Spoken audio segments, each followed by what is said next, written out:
Thank you very much. So I'm Max. I would say this is an interdisciplinary collaboration between Rice and Lannel because I come from a multi-threaded runtime point of view, and folks like Howard Pritchard come from the more networking runtime. So we both speak very different languages, but right now we're working together to explore how we can combine multi-threaded and task-parallel programming with PGAS programming through OpenSHMEM sitting on top of UCX. I'm going to start by giving a quick update of just kind of where the OpenSHMEM community is as a whole in terms of thread safety and writing multi-threaded and OpenSHMEM codes. I'll then talk through our approach at Rice in the AsyncRemem project and how we're approaching this problem from the top of the stack in the multi-threaded runtime rather than from the bottom in the networking runtime. I'll talk about the API extensions and the runtimes that we're building to support this work, and then go over performance and conclusions. So today, the short answer to multi-threaded OpenSHMEM programs is they don't exist. The OpenSHMEM specification has no section on thread safety. It has no equivalent to MPI thread in it. It is not a thread-safe networking runtime at the moment. There are certain implementations that have vendor-specific extensions that do multi-threading, but the specification itself does not. That's why there's an OpenSHMEM threading group right now working to define what that should look like. And right now at Rice, the way we see it, the most likely outcome of this group at the moment is going to be something that looks like MPI-like thread safety. So you just say, networking runtime, I've got multiple threads, or I'm going to do something like MPI thread serialized. It's your job to take care of concurrent controls and locks and atomics and to do all the smart stuff for me, because I'm a dumb programmer and I don't want to worry about that. But an interesting extension that's happening in the thread working group is OpenSHMEM contacts. And so you can kind of think of these as logical network endpoints. They're a way to partition network resources at the programmer level and say, I'm going to create 5 logical endpoints. Now, this is a hint to the runtime to help it make smarter decisions about how it partitions network resources among what are basically exposed user-level threads to the runtime. Another way to look at this would be from just a software stack perspective, where you've got some OpenSHMEM runtime at the bottom that implements the fundamental atomics and gets and puts. You've got some thread safety layer, which the multi-threaded OpenSHMEM application can directly target by just configuring it in thread multiple mode. But you also have this context layer that it can redirect to. And this way you can configure, for example, logical endpoints that are thread unsafe, and remove all the overheads associated with thread safety, but still have thread safe access to any kind of shared resources in the core runtime. So you get to remove some, but maybe not all of the overhead. Now, in the OpenSHMEM threading group and in the OpenSHMEM community as a whole, they're naturally taking a very bottom-up approach. So they're looking at how they can change the OpenSHMEM specification and the implementations of it to support multi-threaded programming. At Rice, in my research group, we're much more multi-threaded and task-parallel programmers. So we want to see, we want to take more of a top-down approach. We want to see how can we make our multi-threaded runtimes more OpenSHMEM aware in order to make the interaction between these two worlds cleaner, more programmable, higher performance. So AsyncRemem is kind of the work, a broad label for the work that we're doing in that area. And I would kind of classify it into 2 stages. So the first stage was kind of looking at what is the state of OpenSHMEM today and how can we support that better, even if the specification and the implementation are not very thread safe. How can we as a multi-threaded runtime work around that to enable multi-threaded OpenSHMEM applications? And then the second stage is more looking forward and saying, what's coming down the road, the OpenSHMEM roadmap? What do we expect it to look like in a year or 5 years? And how can we build on top of these new technologies, particularly context in OpenSHMEM, to improve the work that we've already done? And I'm going to talk about both of those. In particular, the contributions that we've done in this work are first proposing kind of new APIs. So APIs for creating tasks, for synchronizing on tasks, for expressing interconnections between tasks and communication, but also multiple runtime implementations that implement these APIs but in different ways and for different OpenSHMEM implementations. So for OpenSHMEM implementations that are completely thread unsafe, for ones that support just basic MPI-like thread safety, for ones that support OpenSHMEM context-like thread safety. At a high level, you can think of the AsyncRemem execution model as very much like a directed acyclic graph of tasks. So tasks are basically single-threaded streams of code that you want to execute. And you basically say that I want to, can I get rid of that? I'm just going to go away. I want to execute this task. I'm going to spawn this task. I'm going to express the things that it depends on. I'm going to express the things that it predicates. And then the runtime schedule is responsible for managing the execution of this graph of computation. What AsyncRemem does by building on top of OpenSHMEM is it allows you to have edges in that task graph that cross across node barriers. So you can say that the completion of a task in PE0 satisfies another task in PE1. And this satisfaction can be through active messages, it can be through it can be through RDMA gets or RDMA puts. And so you're allowed to build a much more unified view of the world so that you can control a whole HPC cluster using a single runtime. But the nice thing is that you're working with familiar APIs. You know, you're working with concepts that are in standards like OpenMP, and you're also working with concepts that are standards like in OpenSHMEM. You don't need to relearn some magic programming model, which some people are taking that approach these days. Under the covers, this nice abstract execution model is implemented naturally using a multi-threaded work-stealing task-based runtime. So think of a persistent thread pool where you're load balancing user-created work across multiple threads. That sits on top of an OpenSHMEM implementation and has some kind of extensions that we've proposed. These extensions basically sit at the boundaries between the computation that's going on in the user threads or in the runtime threads and the communication that the OpenSHMEM runtime is handling for us. Because we don't want to build our own OpenSHMEM runtime. You know, we could conceptually build one, runtime to rule them all that includes communication and computation and knows about everything. We want to rely on the work that's already been done on existing OpenSHMEM implementations, view them somewhat as a black box, and use them as efficiently as we can from our multi-threaded scheduler. In particular, in the context of this talk and this work, we're focusing on using the OpenMPI's OpenSHMEM implementation, which runs over UCX. And so we want to see how can we use UCX, and particularly how can we retarget it across generations of network hardware and explore the different performance characteristics we see on a variety of applications. So I'm going to briefly cover the kind of API extensions in this work and just try to give you an idea of what it looks like to program in an OpenSHMEM plus tasking world. So the first one is the most basic one, and it basically allows you to create an asynchronous task. So an asynchronous task is defined as a function pointer to the logic that you want your task to consist of, the logic that you want the runtime to execute for you, as well as some user-provided metadata. And so what this does is it just says, I have some logic that I want to run sometime in the future. I'm not synchronizing on it. I don't know when it's going to execute. I don't know where it's going to execute. But I'm going to trust that the runtime has enough smarts to perform it in a way that doesn't waste cycles and doesn't mess up my whole task graph scheduling. Now, if you want to synchronize on that work, you can use what we call task scopes in this work. And so this is analogous to kind of a finish in X10 or a task group or a task barrier in OpenMP. And so these are basically scoping parameters that say, I have some region of my code, and I want to synchronize on all asynchronous work that was created inside of that region. So any asynchronous tasks that were created, any asynchronous tasks that they themselves created, and recursively down the line, I want to make sure that all of those have completed once I hit the end of my task scope. We also support futures and promises. So think of these as just a logical container that starts out empty and is single assignment, so you can only fill it once. And so what you can do with these is very fine-grained point-to-point synchronization. So you can say that I want these set of tasks to start running only once this container has been filled, only once the promise associated with it has been put on.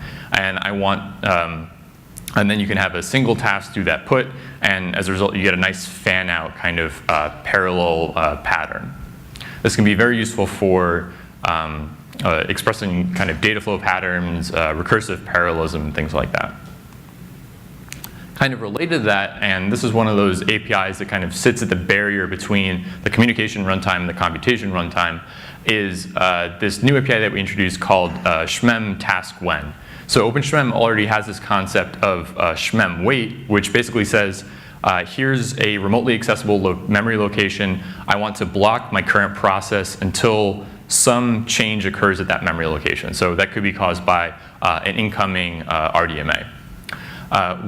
But blocking is bad. So what we do here is we say that I'm going to create an asynchronous task which is triggered when the value stored at some memory location changes. And so this is how you can construct, this is one way that you can construct those edges that cross process boundaries, by saying that I have some computation in my local, my local shared memory space that is predicated on some remote computation, which then does an RDMA put into my local space and then spawns some new work. Now, of course, these are just APIs, so how do we implement these underneath the covers? So, like I said earlier, there are 2 runtime implementations at the moment. The offload runtime, which is work we've been working on for the past year, and the context runtime, which is a more recent development and is still a work in progress. So all the results that I'll show will be for the offload runtime, but I wanted to give a preview of what we're doing with context as well, because I think it's pretty interesting. In both cases, they're built on the same kind of fundamental software components, so a multi-threaded work-stealing runtime and existing OpenSHMEM implementation. In the particular, the results in this work mostly are from OpenMPI's OSHMEM over UCX. So here's just a kind of high-level diagram of the offload runtime, and I'll walk through all the components first. At the bottom left, the blue boxes represent computation workers. So these are, think, p-threads who are solely responsible for processing user-written tasks. So they grab a task from the task deck, which are these black boxes up at the top half of the slide. They pull it off, they pull out the function pointer that it contains, they pull out the user data that was passed with it, and they execute this computation by just calling the function. However, in the offload runtime, we also have a special purpose thread, which we call a communication worker, signified by this red box, and it can choose to be a regular computation worker. It can grab computational tasks, but it can also grab special purpose tasks, which basically implement and wrap OpenSHMEM operations. So what this communication worker allows us to do is just essentially set up a MPI thread funneled situation, even though any thread can actually perform the communication calls. And so we don't have to configure our OpenSHMEM implementation in any extremely thread-safe manner. We can configure it with as lightweight concurrency as possible, lightweight concurrency protection as possible. And then the communication worker just sits on top of some OpenSHMEM implementation and uses it to drive the network. So for example, we can walk through a really simple example of just how would a SHMEM input, so an RDMA of some integers into a remote PE, how would that work inside the offload runtime? What happens is one of these communication workers executes a task. That task does a call to SHMEM input. Our runtime intercepts that and packages up all of the parameters. So the target memory address, the target PE, the number of bytes to send. It packages that into a task and ships that over to the communication worker. At some point, and at the same time suspends the calling task. At some point in the future, the communication worker finds that work and executes it, and then re-enables the task that was suspended. So the nice thing about this approach is that the computation worker over here that actually did that RDMA doesn't have to do any blocking on it, any kind of completion blocking. It can, the task can be just transparently suspended, so we use runtime managed call stack, so we can suspend that as a continuation to execute later, and that thread can continue doing useful work without worrying about the status of that communication. In the context world, the really nice thing is we don't have this kind of serialization point, this communication worker. We can partition the network resources across all of our threads, and we can do it in a way that's informing the networking runtime how much basically concurrency there is in our application. So we can create a certain number of contexts, we can assign one or more contexts to each of our worker threads, and then we can use those to drive the network for multiple threads at once. And so, of course, we see particular performance benefits at smaller message sizes and get much better bandwidth utilization out of this approach. Onto performance results. So we've focused on kind of two classes of applications in this work so far. We focused on more regular applications. So in this case, the example would be ISX or integer sort, where your workload is more statically partitionable. There isn't so much dynamic load imbalance, and the kind of computation graph that you're going to execute is fairly well known once you define your input parameters. For these, we want to make sure that our approach isn't adding undue overheads and see if maybe we're uncovering new opportunities for communication overlap, which wasn't obvious or easy to expose in the way the code was written. And then we also, of course, look at more irregular recursive parallelism, divide and conquer, or graph traversal in things like the UTS, which is an unbalanced tree search, and the Graph 500, which is basically a distributed breadth first search. All of the results today are going to be shown on mostly on the DaVinci cluster at Rice and the Hickok cluster at Lanel. So the big difference between these clusters is mostly age. The DaVinci cluster is pretty old. It's ConnectX-3, it's West Mears. It's got 6 cores per socket with 2 sockets per node. So it's definitely representative of a few generations ago of hardware. And then the Lanel Hickok cluster is ConnectX-5 with Broadwell and a couple more cores per socket. One of the limitations of running on these clusters is they're smaller, so the largest jobs we could run through these would be a couple hundred nodes, and we'd probably have to wait a while to get that many. So we will show some tests that aren't over UCX on Titan, just to give you an idea of the scaling trends that we see on these smaller clusters continue to larger core counts and node counts, and so we can demonstrate our benefits at thousands or tens of thousands of cores. To start, what we did on the Lanel and the Rice clusters was we ran some OSU benchmarks to make sure that basically our software stack was reasonable and well configured, and we showed it to experts, and they said, yes, your software stack is reasonable and well configured. So these are SHMEM put and get latency benchmarks for Hickok and DaVinci, and I believe Hickok is the bottom. Oh yeah, Hickok is the newer one, so Hickok is the bottom line and DaVinci is the top line. These are micro-benchmark results for SHMEM multi-rate put throughput as well as atomics. And again, the higher latency, so the MLX4 is DaVinci, and the lower latency is the Hickok cluster at Lanel. We also ran micro-benchmark results for our tasking framework. So this is basically the tasking runtime that sits inside of AsyncRemem, ignoring the OpenSHMEM part. And so this is a set of micro-benchmarks that basically stress different computational patterns, and we're normalized to the AsyncRemem runtime. And so what this says is that any bars that are below this middle one line here, are slower than we are, and any that are above are faster than we are. So the good thing is most of the bars are below 1, so they're slower than our tasking runtime. Now, starting with ISX, the high-level trends that we see here are that at lower core counts, flat OpenSHMEM, so a single OpenSHMEM PE or rank per core, performs better. But as you scale out, the inter-PE communication and coordination overheads become much larger as you're coordinating a larger number of PEs. And so at larger core counts, so on Titan, we see this benefit at 512 and 1024 nodes. The overheads from that coordination among that scale of PEs becomes too large, and the hybrid models, so OpenSHMEM plus OpenMP, as well as the AsyncRemem model, perform better. In general, we see OpenSHMEM plus OpenMP and AsyncRemem performing similarly across all these clusters, with some slight benefits for AsyncRemem on Hickok and some slight slowdowns on DaVinci that just need more investigation. But in general, we expect these to perform similarly because we're mostly just doing Pragma OMP parallel 4s. On UTS, this is comparing flat OpenSHMEM in red on the top to OpenSHMEM plus OpenMP in blue, to AsyncRemem in green. And so what we see here at very small core counts is essentially that OpenSHMEM plus OpenMP performs better than either of the other options. And this is mostly because this was a highly hand-coded kind of multi-month effort to write a well-performing hybrid UTS implementation.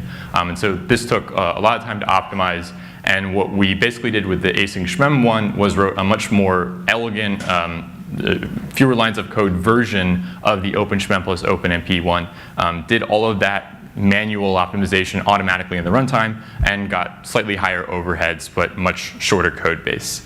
The nice thing is that the AsyncRemem version, because of the automatic kind of discovery of communication, computation overlap, scales much better on Titan. So while at the smaller node counts we don't beat the hand-coded, well-optimized version, because the well-optimized version is optimized for a certain node count, it doesn't scale as well out to 512, 256, 1024 nodes.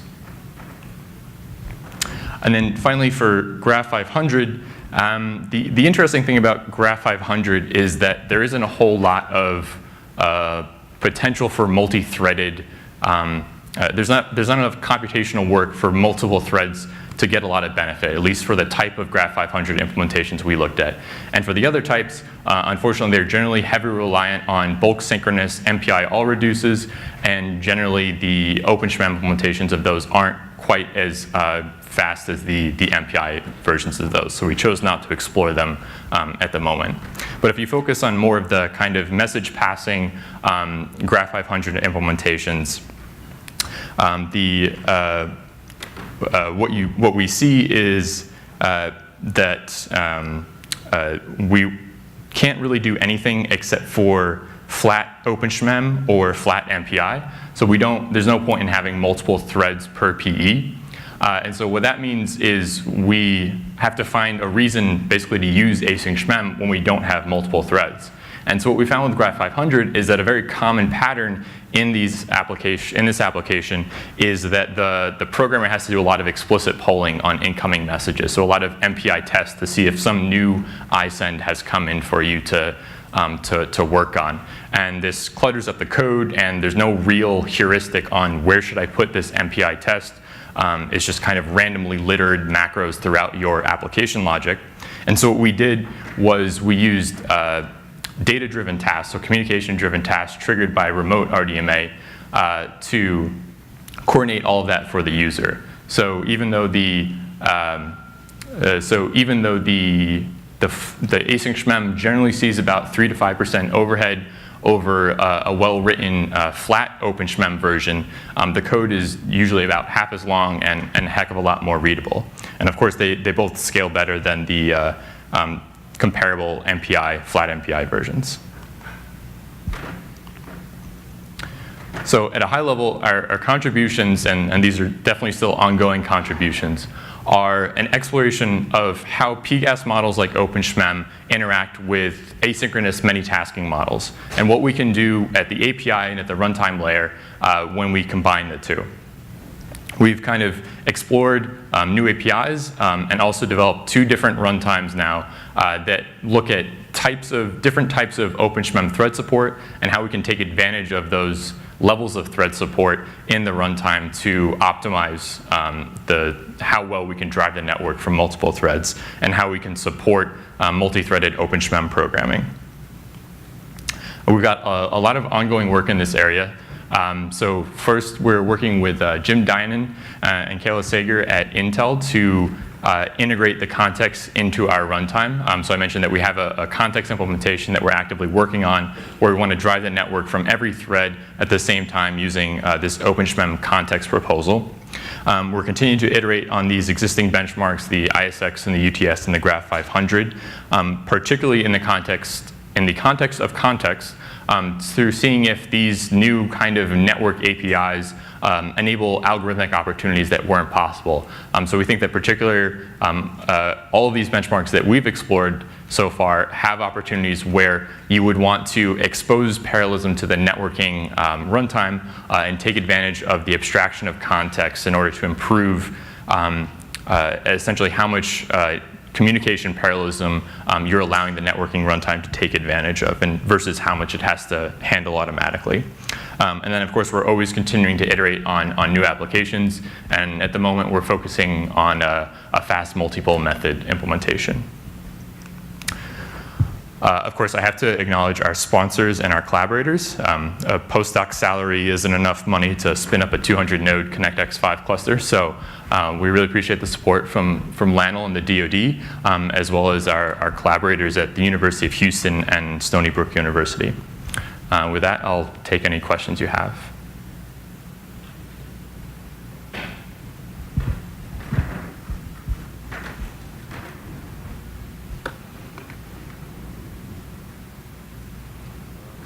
Technical question. If you have a lot of futures that are satisfied remotely, how do you scale that? Do you have a lot of places to pull? How did you overcome that issue? Yeah, so are you talking about kind of coordinating of the remote satisfaction in terms of when do you check for when the remote feature has been satisfied and things like that? Yeah.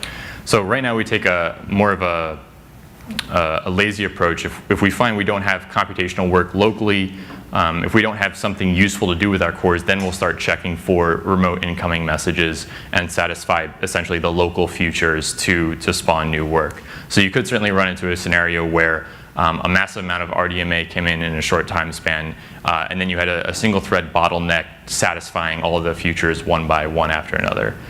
We haven't seen that in practice, and in general, the way you would use a future hopefully would be a single future spawning many tasks, which we do support efficiently, rather than thousands of local futures, each triggering one or just a couple of tasks.